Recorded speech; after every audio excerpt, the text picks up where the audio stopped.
नमस्कार, दोपहर की खबरों में आपका स्वागत है। मैं हूं आपके साथ मनोराज सक्सेना और देखिए 2 बजने को हैं। बुलेटिन की शुरुआत करते हैं इस वक्त की बड़ी खबर जम्मू कश्मीर से, जहां पर शुक्रवार को आतंकी हमले में सुरक्षा बलों के 5 जवान शहीद हुए और इसके बाद जम्मू कश्मीर में जवानों ने मोर्चा संभाला हुआ है। सेना का सर्च ऑपरेशन यहां पर चल रहा है। तस्वीरें आपके सामने। शनिवार को हुए एनकाउंटर में राजौरी का एक साथी, कुपवाड़ा के 2 और बारामूला के 3 आतंकी ढेर हो गए हैं। आर्मी जीप भी राजौरी पहुंचे हुए हैं। केंद्रीय मंत्री, रक्षा मंत्री आप देख सकते हैं, राजनाथ सिंह भी राजौरी पहुंचे हुए हैं। एलजी मनोज सिन्हा भी राजौरी में मौजूद है, जहां ऑपरेशन त्रिनेत्र का जायजा लेंगे। शनिवार को आतंकियों के कब्जे से भारी मात्रा में हथियार भी बरामद हुए थे। इसमें AK-47, पिस्टल, ग्रेनेड शामिल है। वहीं ऑपरेशन त्रिनेत्र के तहत लड़ाकू विमान भरे जंगलों को आतंकियों को ढेर करने के लिए वहां पर सर्च ऑपरेशन चलाया जा रहा है। आतंकियों का ये हमला ऐसे वक्त में हुआ जब SCO की बैठक के लिए पाकिस्तान, चीन समेत कई देशों के विदेश मंत्री भारत में मौजूद थे और इसीलिए पाकिस्तान की साजिश के तौर पर इसे देखा जा रहा है। 3 तस्वीरें आपके सामने, जहां पर देखिए किस तरीके से हेलीकॉप्टर के जरिए, ड्रोन के जरिए सर्च ऑपरेशन चल रहा है। लगातार आतंकियों को ढेर करने की कोशिश सेना कर रही है और बाकायदा रक्षा मंत्री भी अब पहुंचे हैं। ट्रेनें जो ऑपरेशन चलाया जा रहा है, यानी कि हेलीकॉप्टर, ड्रोन के जरिए जो सर्च ऑपरेशन के जरिए आतंकियों पर नजर रखी जा रही है, उन्हें नेस्तनाबूद किया जा रहा है, उसका खुद रक्षा मंत्री राजनाथ सिंह जायजा लेंगे। मनोज पांडे जो कि सेना चीफ है, वो भी पहुंचे हुए हैं। उपराज्यपाल मनोज सिन्हा भी वहां पर पहुंचे हुए हैं और कुल मिलाकर कल जिस तरीके से ब्लास्ट कर 5 जवान की मौत हो गई थी, आतंकियों का ये बड़ा हमला हुआ था, उसके बाद शहादत का सिलसिला भी लगातार जारी है और इन सबके बीच में जिन आतंकियों ने ये नापाक हमला किया उसको ढूंढने का काम भी लगातार सेना कर रही है। घना ये एरिया जंगलों का और यहां पर सर्च ऑपरेशन चलाया जा रहा है। 3 मई से लगातार सर्च ऑपरेशन चल रहा था और अब खबर ये कि 5 आतंकियों को ढेर सेना ने कर दिया है। राजौरी में एक आतंकवादी को मार गिराया गया है।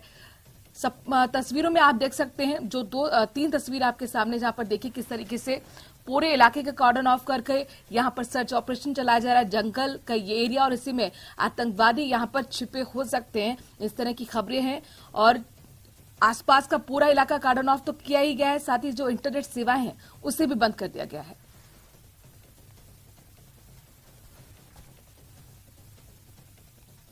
मूवमेंट हो रही है। इस इंफॉर्मेशन के मिलते ही बारामूला पुलिस, आर्मी 2RR और 176 बटालियन CRPF की ज्वाइंट पार्टीज ने इलाके में cordon and search operation launch किया। ये कॉर्डन एंड सर्च ऑपरेशन जब चल रहा था तब एक रिहायशी मकान से जो है हमारी पार्टीज में फायरिंग हुई। इस फायरिंग के रिटेलिएशन में जो है एक दहशतगर्द अब तक मारा जा चुका है। ये दहशतगर्द जो है ये लश्कर-ए-तोयबा तंजीम से वाबस्ता है और कुलगाम जिले का रहने वाला है। इस मसले में हमने FIR रजिस्टर करके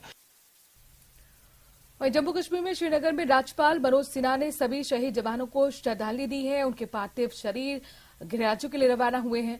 उत्तराखंड के जवान रुचिन सिंह रावत, हिमाचल प्रदेश के सिरमौर के जवान प्रमोद नेगी के पार्थिव शरीर जौलीग्रांट लाए गए, जहां उत्तराखंड के मुख्यमंत्री पुष्कर सिंह धामी खुद जौलीग्रांट एयरपोर्ट पर मौजूद रहे। सीएम धामी ने दोनों शहीदों के पार्थिव शरीर पर पुष्प अर्पित कर श्रद्धांजलि अर्पित की। पूरे सैनिक सम्मान के साथ देश के लिए शहीद होने वाले दोनों जवानों को श्रद्धांजलि दी गई। बता दें कि जम्मू कश्मीर के राजौरी में खिसारी पहाड़ी क्षेत्र में आतंकवादियों और सुरक्षा बलों के बीच मुठभेड़ हुई थी और इस अभियान में 5 हमारे कमांडो शहीद हो गए थे, जिनकी शहादत को आज सलाम किया जा रहा है।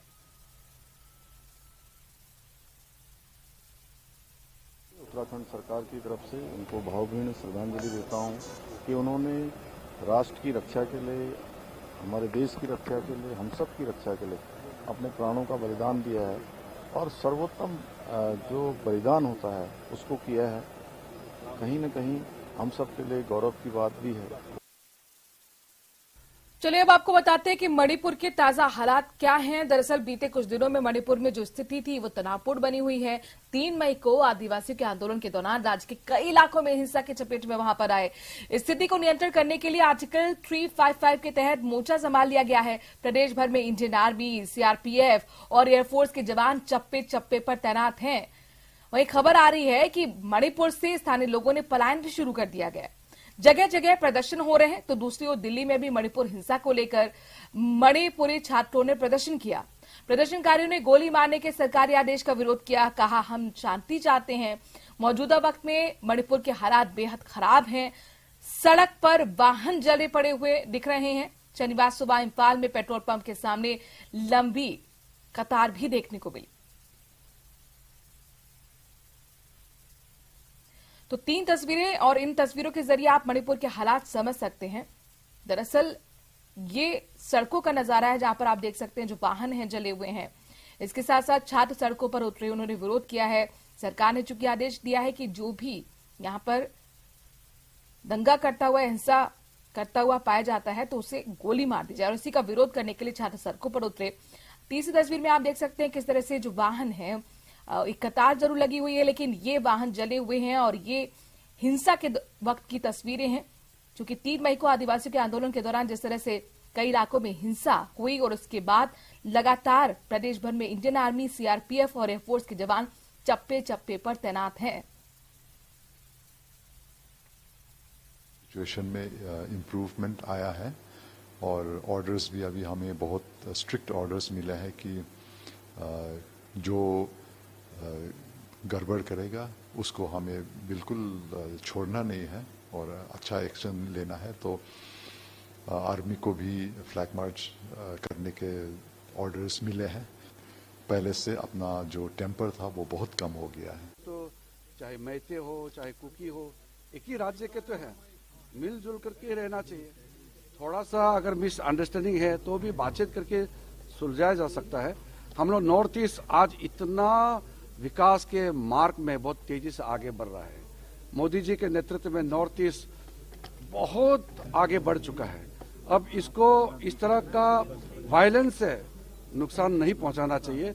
जब इस तरह का घटनाएं होते हैं, मारामारी होते हैं, वायलेंस होते हैं, तो सबसे बड़ा नुकसान हमारे भविष्य को होता है, हमारे युवाओं को होता है, महिलाओं को होता है, हमारा विकास पे ये चोट पहुंचते हैं। सर, दिल्ली भी पहुंच गई है, दिल्ली में भी मालूम है मुझे मालूम है, इसलिए मैं अपील करता हूं।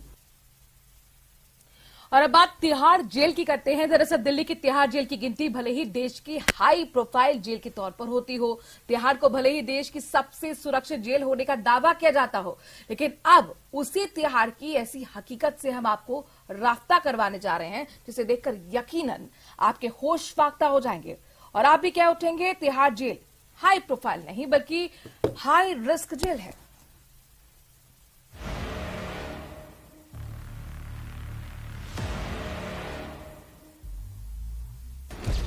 तिहाड़ जेल में बड़ी साजिश। जेल के अंदर बन रहे हैं घातक हथियार। महीनों चलती है गैंग वॉर की साजिश।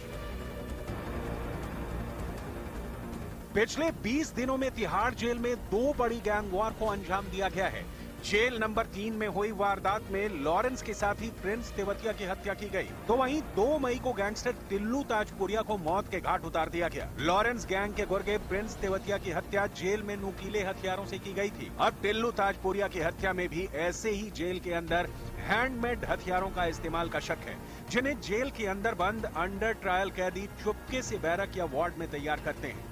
तिहाड़ जेल प्रशासन के मुताबिक समय समय पर कैदियों के बैरक में सर्चिंग की जाती है, जिसमें ऐसे हथियार मिलते हैं जिन्हें कैदी अपने साथ रखते हैं और जेल के अंदर बदला लेने और अपना खौफ कायम रखने के लिए इनका इस्तेमाल करते हैं। इन धारदार हथियारों को बनाने के लिए कैदी सलाखों की रॉड, पत्तियां, ग्रिल, टाइल, पंखे की पत्तियां, खिड़की की बेडिंग का इस्तेमाल कर रहे हैं। इन्हें सुआ जैसा नुकीला बनाने के लिए ये कैदी जेल के अंदर फर्श से पत्थर निकालकर उसमें पत्तियों को घिसते रहते हैं। तिहाड़ प्रशासन के मुताबिक पिछले महीने तिहाड़ जेल में गैंगस्टर प्रिंस तेवतिया की जेल में हत्या के बाद अप्रैल महीने में ही जेल नंबर 8 और 9 में 53 बार सर्चिंग और छापेमारी की गई, जिसमें 32 अधूरे और 22 बने हुए नुकीले हथियार बरामद किए गए। टिल्लू ताजपुरिया पर भी ऐसे ही नुकीले हथियारों को बनाकर हमला किया गया था। चारों आरोपियों के हाथों में ऐसे ही नुकीले चाकूनुमा हथियार थे, जिन्हें पहले से बनाया गया था। यानी प्रिंस तेवतिया की हत्या के बाद अगर जेल प्रशासन 8 और 9 नंबर की जेल के साथ दूसरी जगह भी तलाशी लेता तो तिहाड़ जेल के सामने आज ये तस्वीर ना आई होती और तिहाड़ की दीवारें एक और गैंग वॉर की गवाह ना बनती।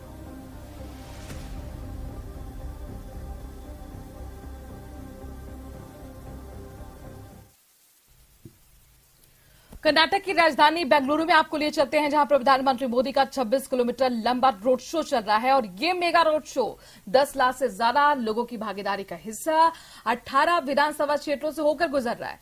रोड शो शनिवार और रविवार यानी कि 2 हिस्सों में होगा। इस दौरान सड़कों पर लोगों का जबरदस्त जोश देखने को मिला है। लोगों की भारी भीड़ पीएम मोदी पर फूलों की बारिश कर रही है। लोग मोदी मोदी के नारे लगा रहे हैं। बेंगलुरु में पीएम मोदी के रोड शो में 26 किलोमीटर लंबी सड़कों के किनारे शहर के आसपास के जो लोग हैं, उनके परिवार हैं, वो खड़े हुए आप देख सकते हैं। पीएम मोदी की एक झलक पाने के लिए सब बेताब है। वहीं बजरंग दल पर प्रतिबंध लगाने के विवाद के बीच प्रधानमंत्री मोदी का रोड शो, जिसमें एक व्यक्ति आप देख सकते हैं भगवान हनुमान की वेश में भी दिखाई दिया। और यहीं से लगातार ये संकेत कि ये एक चुनावी मुद्दा बनने जा रहा है।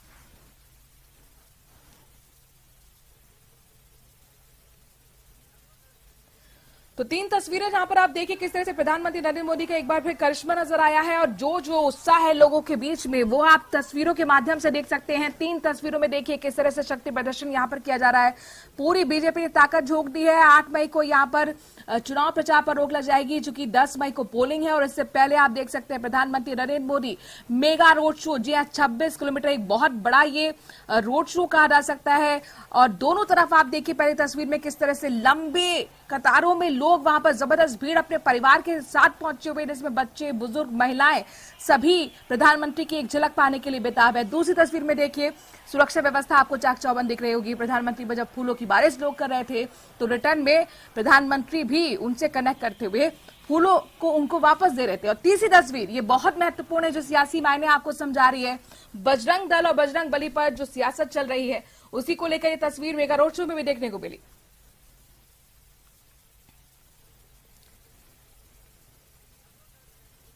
चलिए खबरों में आगे बढ़ते हैं। केंद्रीय मंत्री अनुराग ठाकुर ने शनिवार को पंजाब के जालंधर में कांग्रेस पर जमकर हमला बोला। उन्होंने कहा कि कांग्रेस वोट बैंक और तुष्टीकरण की राजनीति करती है, किसी भी स्तर तक वो गिर सकती है। कहा कि द केरल स्टोरी में सच्चाई बताई गई है कि किस तरह से आतंकवाद को बढ़ाने के लिए हिंदुओं की बेटियों को झांसे में फंसाया जाता है। आखिरकार कांग्रेस सच्चाई को क्यों छिपाना चाहती है? अध्यक्षता भारत ने की, एससीओ की अध्यक्षता भारत ने की। ये दिखाता है भारत के बढ़ते कदमों को। और दुनिया की 5वीं सबसे बड़ी अर्थव्यवस्था भी भारत बन के उभरा है। ये अपने आप में भारत की बढ़ती ताकत है। और दुनिया मान रही है कि हम आत्मनिर्भर भारत के बल पे जहां भारत को मजबूत कर रहे हैं, वहीं दुनिया भर में जब नेतृत्व दे। और महाराष्ट्र के पुणे के उबाली नगर के वाघोली क्षेत्र में एक गोदाम में भीषण आग लग गई, जिसमें 3 लोगों की मौत की जानकारी मिल रही है। काफी मशक्कत के बाद आग पर काबू पाया गया है। कूलिंग का काम शुरू कर दिया गया है। बघोली में मंडप डेकोरेटर के गोदाम में दरअसल ये आग लगी थी और इसी की चपेट में आने से 3 मजदूरों की मौत हो गई। तस्वीर आपके सामने, जहां पर देखिए किस तरीके से जो मंडप डेकोरेटर का गोदाम है, वहां पर भीषण आग लगी और पूरे गोदाम को अपनी चपेट में इस आग ने देखते ही देखते ले लिया। 3 जो मजदूर थे इसमें काम कर रहे थे, उनकी मौत हो चुकी है। महाराष्ट्र के पुणे का उबाले नगर का ये इलाका है जहां पर ये गोदाम और इसमें आग लगी। और राजस्थान पुलिस का एक बार फिर अमानवीय चेहरा सामने आया है। ताजा मामला आपको बताएं कि सिरोही के स्वरूपगंज थाने इलाके का है, जहां पुलिस ने पंचदेवल गांव के बाबूराम करासिया को पूछताछ के नाम पर उठा लिया। आरोपी के बाबूराम को पुलिस ने 10 दिन तक बंधक बनाकर रखा, उसके साथ बेरहमी से मारपीट की। पुलिस की मारपीट से बाबूराम का जो पैर था वो फ्रैक्चर हो गया और उसे कई अंदरूनी चोटें भी आई हैं। पीड़ित के साथ उसका परिवार खौफ में है। बता दें कि पुलिस 17 मार्च को बाबूलाल को पूछताछ के लिए स्वरूपगंज थाने लेकर आई थी। पुलिस की दरिंदगी के बाद जब उसकी हालत खराब हो गई तो उसको उदयपुर निजी हॉस्पिटल में भर्ती कराया गया, लेकिन डॉक्टर्स ने उसका इलाज करने से मना कर दिया। इसके बाद पीड़ित को गुजरात के पालनपुर में एक निजी हॉस्पिटल में ले जाया गया।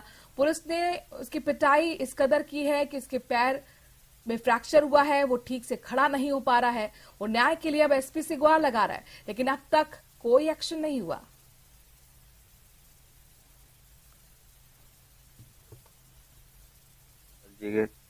को पुलिस थाना स्वरूपगंज में लेके गए।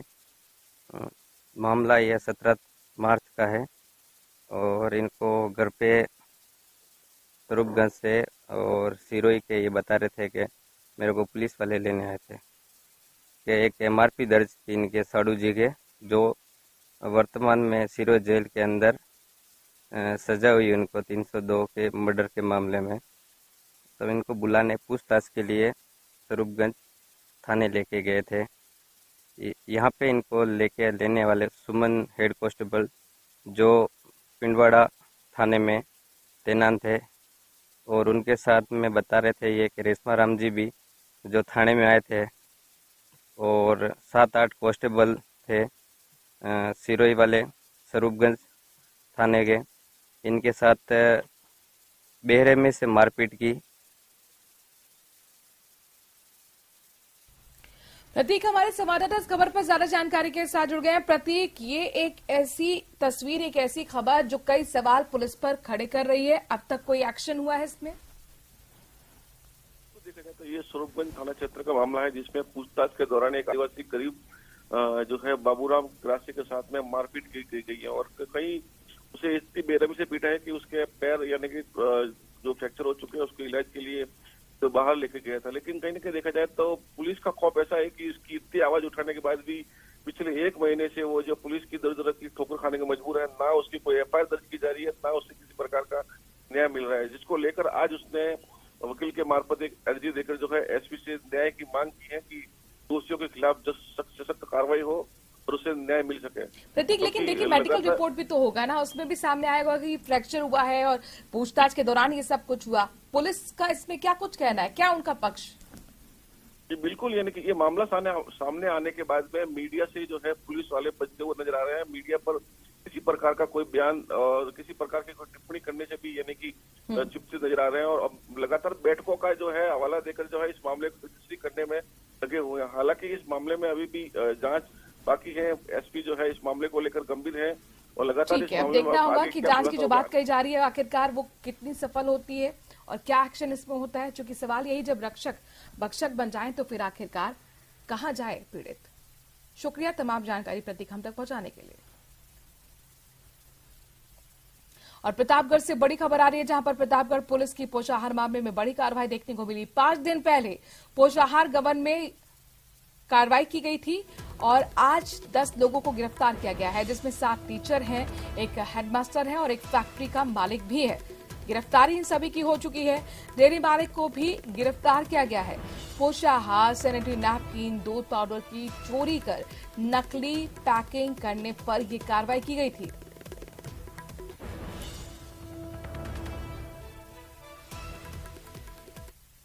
कर्मों के माध्यम से आंगनबाड़ी केंद्रों और स्कूलों में बांटी जानी थी। उसमें गबन के मामले में 5 एफआईआर जिला प्रतापगढ़ में की गई थी। उसमें 5 मुख्य आरोपियों की गिरफ्तारी के बाद में कल और आज मिलाकर 8 ऐसे सरकारी स्कूलों के अध्यापक, जिसमें 2 प्रधानाध्यापक भी शामिल हैं, उनको गिरफ्तार किया गया है।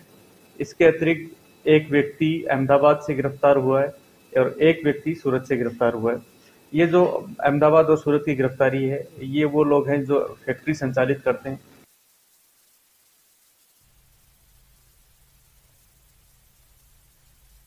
तो प्रतापगढ़ से बड़ी खबर हम आपको दिखा रहे हैं। ये देखिए, 5 दिन पहले पोषाहार गबन में जो कार्रवाई की गई थी, अब इसमें 10 लोगों को गिरफ्तार किया गया है, जिसमें 7 टीचर हैं, एक हेडमास्टर है और एक फैक्ट्री का मालिक भी है। दरअसल इन सब पर आरोप है कि इन्होंने जो पोषाहार आता है, स्कूल में सैनिटरी नैपकिन आते हैं, दूध पाउडर आते हैं, उनकी चोरी कर नकली पैकिंग की थी और इसी को लेकर ये बड़ा एक्शन प्रतापगढ़ पुलिस का देखने को मिला है। एक डेयरी मालिक को भी इस मामले में गिरफ्तार किया गया है। ये पोषाहार का आप तमाम सामान देख पा रहे हैं। दरअसल इनकी चोरी कर नकली पैकिंग की गई और इसी को लेकर पुलिस का बड़ा एक्शन देखने को मिला है। 5 दिन पहले पोषाहार गबन में कार्रवाई की गई थी और अब ये गिरफ्तारी का सिलसिला शुरू हुआ है, जिसमें 7 टीचर, एक हेडमास्टर, एक फैक्ट्री का मालिक गिरफ्तार हुआ है और इसके साथ साथ एक डेयरी मालिक को भी पुलिस ने गिरफ्तार किया है। पूछताछ में लगातार ये समझने की कोशिश की जा रही है कि आखिरकार ये जो चोरी की जा रही थी पोषाहार की, जो गबन किया जा रहा था, वो कब से चल रहा था और कौन कौन इसमें शामिल है।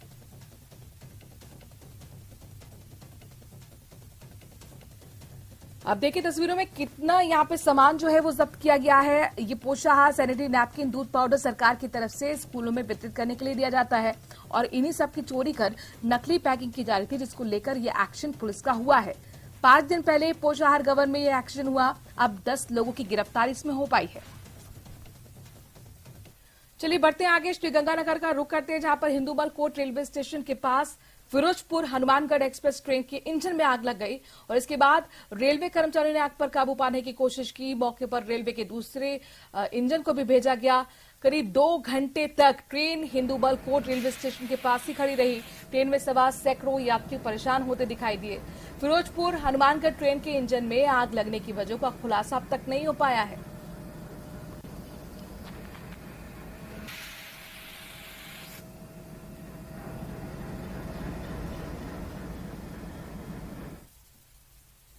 अपने हिंदूमल कोट के पिछे आके खराब इंजन में आग लग गई है, फिर आग बुझाई गई है, फिर हुण इंजन आया है तो हुण पता लगेगा किन्ने चिर बाद चालू की जाती है। कितना टाइम हो गया? इत्थे सानू 1.5 घंटा हो गया जी। ਪ੍ਰੈਸ਼ਰ ਨੂੰ ਅੱਗ ਲੱਗੀ ਸੀ, ਕਾਫੀ ਧੂਆਂ ਔਰ ਵਿੱਚ ਪਾਣੀ ਪੂਣੀ ਪਾਇਆ ਤੇ ਕਾਫੀ ਟਾਈਮ ਤੱਕ 2 ਘੰਟੇ ਲਗਭਗ ਖੜਿਆ ਸੀ ਤੇ ਸਾਰੇ ਯਾਤਰੀ ਵੀ ਪਰੇਸ਼ਾਨ ਹੈ। ਅੱਗੇ ਦੇਖੋ ਕੀ ਹਾਲ ਹੁੰਦਾ ਹੈ। ਪ੍ਰੈਸ਼ਰ ਤੋਂ ਜਾਣ ਦਾ ਕੋਈ ਇੰਨਾ ਕੋਈ ਵੱਡਾ ਇਸ਼ੂ ਨਹੀਂ ਤਿਆਰ ਹੋਇਆ ਵੀ ट्रेन चल सके अभी।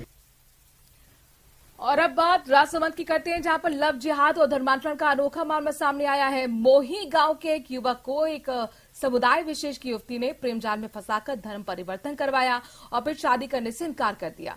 इससे परेशान युवक ने आत्महत्या कर ली। युवक के परिजनों ने पहले उदयपुर में पुलिस रेंज आईजी कार्यालय और आम परिजनों के साथ विभिन्न हिंदू संगठनों ने जिला पुलिस अधीक्षक कार्यालय पर प्रदर्शन किया, साथ ही ज्ञापन सौंपा गया है। युवती समेत 10 से 12 लोगों के खिलाफ कांकरोली पुलिस थाने में युवक को धमकाकर आत्महत्या के लिए उकसाने का मामला दर्ज किया गया है।